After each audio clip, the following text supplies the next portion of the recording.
இந்த செய்தியை உங்களுக்காக வழங்குவது feminine. Happy day everyday sanitary napkin. வெளியீடு வம்சம் ஃபர்டிலிட்டி அண்ட் ஹெல்த் கேர்.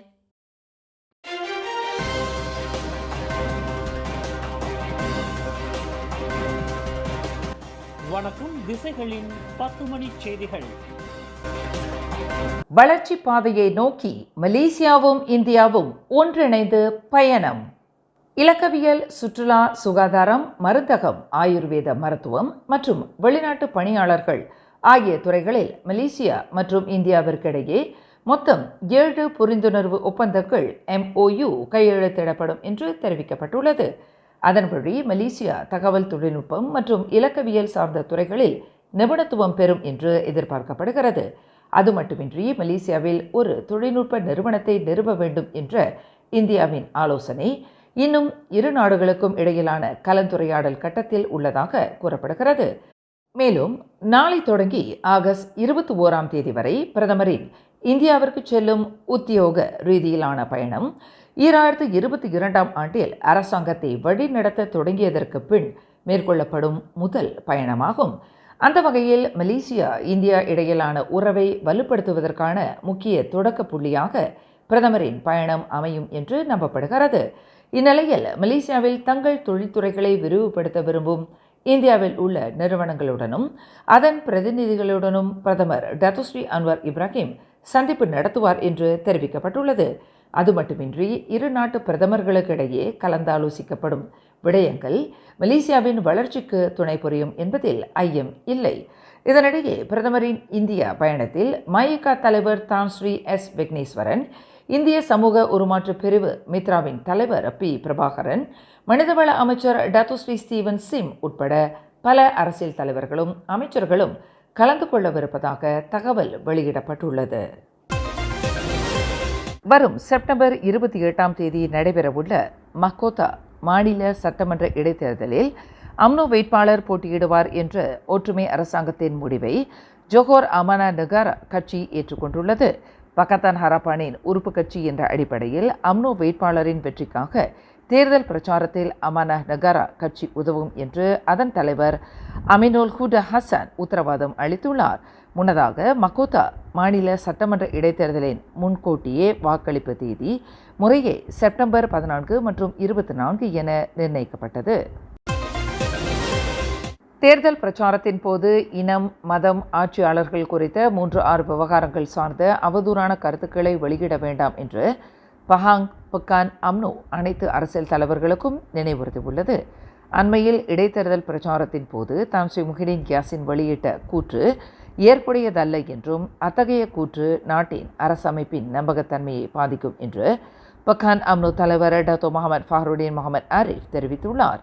இன்று பக்கான் மாவட்ட போலீஸ் தலைமையகத்தில் அவ்விவகாரம் குறித்து புகார் அளித்த பின் செய்தியாளர்களை சந்தித்த பின்னர் அவர் அவ்வாறு கூறினார்.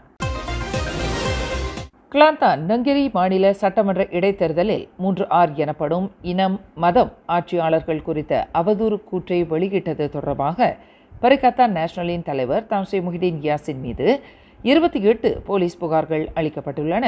இந்நிலையில் புக்கிட் அமான் குற்றப்புலனாய்வு பிரிவினரால் அவ்விவகாரம் தொடர்பான விசாரணை மேற்கொள்ளப்படும் என்று பஹாங் போலீஸ் தலைவர் டத்தோஸ்ரீ யாஹ்யா ஒஸ்மான் கூறியுள்ளார். அது மட்டுமின்றி அச்சம்பவம் தொடர்பாக பஹாங்கில் இதுவரை செய்யப்பட்ட 28 புகார்களுக்கும் விசாரணை அறிக்கையும் கட்டாயம் திறக்கப்படும் என்றும் அவர் தெரிவித்தார். 67வது சுதந்திர தினத்தை முன்னிட்டு KLSECCI ஏற்பாடு செய்திருந்த மர்டேகா ஃபூடி ரன் இன்று காலை 7 மணிக்கு தொடங்கி புத்ராஜயா அஞ்சுங் ஃப்ளோரியாவில் வெகு சிறப்பாக நடைபெற்றது. 2024ஆம் ஆண்டின் KLSECCI மர்டேகா ஃபூடி ரன் நிகழ்வை அதிகாரப்பூர்வமாக தொடக்கி வைத்த தேசிய ஒற்றுமைத்துறை துணை அமைச்சர் சரஸ்வதி கந்தசாமி இதுபோன்ற நிகழ்வு நாட்டு மக்களிடையே ஒற்றுமையை மென்மேலும் வலுப்படுத்த பெரும் பங்களிக்கும் என்று கூறினார். அது மட்டுமின்றி பல்வேறு இனங்களுக்கிடையில் ஒற்றுமையை வளர்க்கும் அடித்தளமாக விளையாட்டுத்துறை இயங்கி வருவதையும் அவர் சுட்டிக்காட்டினார். பல்வேறு அரசியல் நம்பிக்கைகள், மதங்கள், இனங்கள் என வேறுபட்டிருந்தாலும் மலேசியாவை பிரதிநிதித்து 2024ஆம் ஆண்டின் ஒலிம்பிக்கில் பங்கு கொண்டுள்ள மலேசியர்களை ஆதரிப்பதில் மலேசியர்களிடத்தில் வேறுபாடு இல்லை என்று துணை அமைச்சர் சரஸ்வதி கந்தசாமி தெரிவித்தார். நாட்டில் ஒற்றுமை உணர்வை தொடர்ந்து செழிக்க ஊக்குவிக்க ஏற்பாடு செய்யப்பட்ட மர்டிகா ஃபுடி ரன் நிகழ்ச்சியில் சுமார் 3000 பேர் கலந்து கொண்டனர். குரங்கம்மை எனப்படும் எம்பாக்ஸ் தொற்று மலேசியாவில் பரவுவதை தவிர்க்க நாட்டின் அனைத்து சர்வதேச நுழைவு பகுதிகளிலும் கண்காணிப்பையும் பாதுகாப்பையும் வலுப்படுத்த சுகாதார அமைச்சு தயாராக உள்ளது. அது மட்டுமின்றி எம்பாக்ஸ் தொற்று உள்ள நாடுகளில் இருந்து வரும் அனைத்து பயணிகளும் மலேசியாவிற்கு வந்த நாளிலிருந்து 21 நாட்களுக்கு எம்பாக்ஸ் நோய் தொற்றின் அறிகுறிகள் உட்பட தங்கள் உடல்நிலையை தினமும் கண்காணிக்க வேண்டும் என்று சுகாதார அமைச்சு வலியுறுத்தியுள்ளது.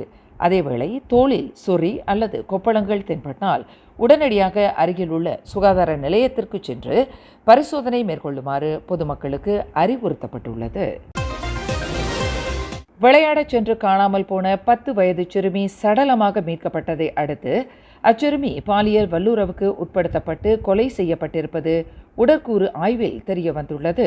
இன்று மாலை மணி 4க்கு நிறைவடைந்த உடற்கூறு ஆய்வில் அச்சிறுமியின் கழுத்து பகுதியில் இருக்கப்பட்டதற்கான காயங்களும் பிறப்புறுப்பில் தாக்கப்பட்டதற்கான காயங்களும் இருப்பது உறுதிப்படுத்தப்பட்டிருப்பதாக சுங்கைசிப்பூர் போலீஸ் தலைவர் சூப்பரிண்டென்டென்ட் முகமது ஹைசம் அஹ்மத் ஷாஹபுதீன் தெரிவித்துள்ளார்.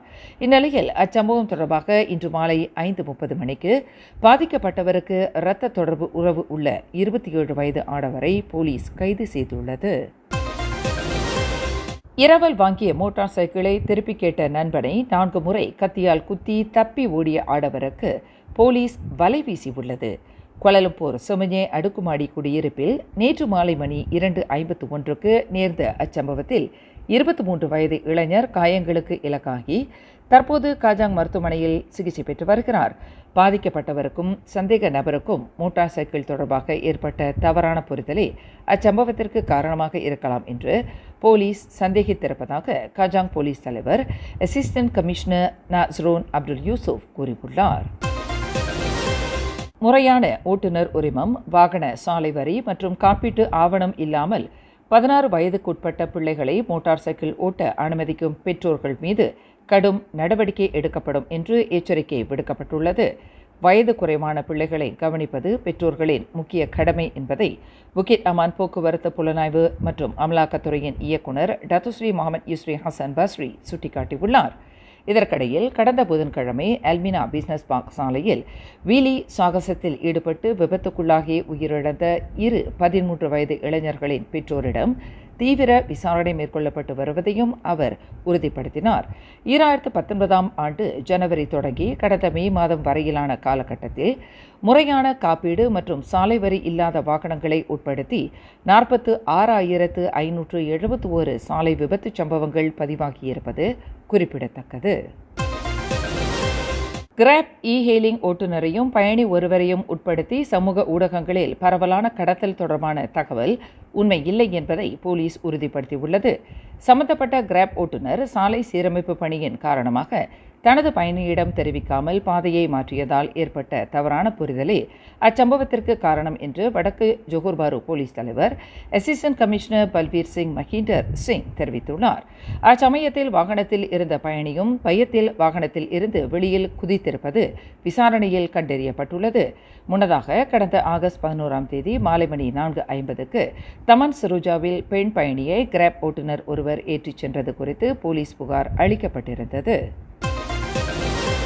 கொலபர்லிஸிலிருந்து ஆராவ் கம்யூனிட்டி கல்லூரியை நோக்கி பயணித்த சமயத்தில் புரோட்டோன் வீரா ரக வாகனம் விபத்தில் சிக்கியதில் 18 வயது உயர்கல்விக்கூட மாணவி நிகழ்விடத்திலேயே உயிரிழந்தார். விபத்தின் போது வாகனத்தில் இருந்த ஓட்டுநரும் மற்றொரு பயணியும் காயங்களுக்கு இலக்காகியுள்ளனர். 19 வயது வாகன ஓட்டுநருக்கு ஏற்பட்ட நுண் உறக்கத்தால் வாகனம் கட்டுப்பாட்டை இழந்து கொலபர்லிஸ் சங்லோன் சாலையின் இடதுபுறத்தில் இருந்த தேக்கு மரத்தை மோதியதுதான் இன்று காலை அந்த விபத்து நிகழ்ந்ததற்கான காரணம் என்பதை ஆராவ் போலீஸ் தலைவர் சூப்பரிண்டென்டென்ட் அஹ்மத் மோசின் மட்ரோடி உறுதிப்படுத்தியுள்ளார்.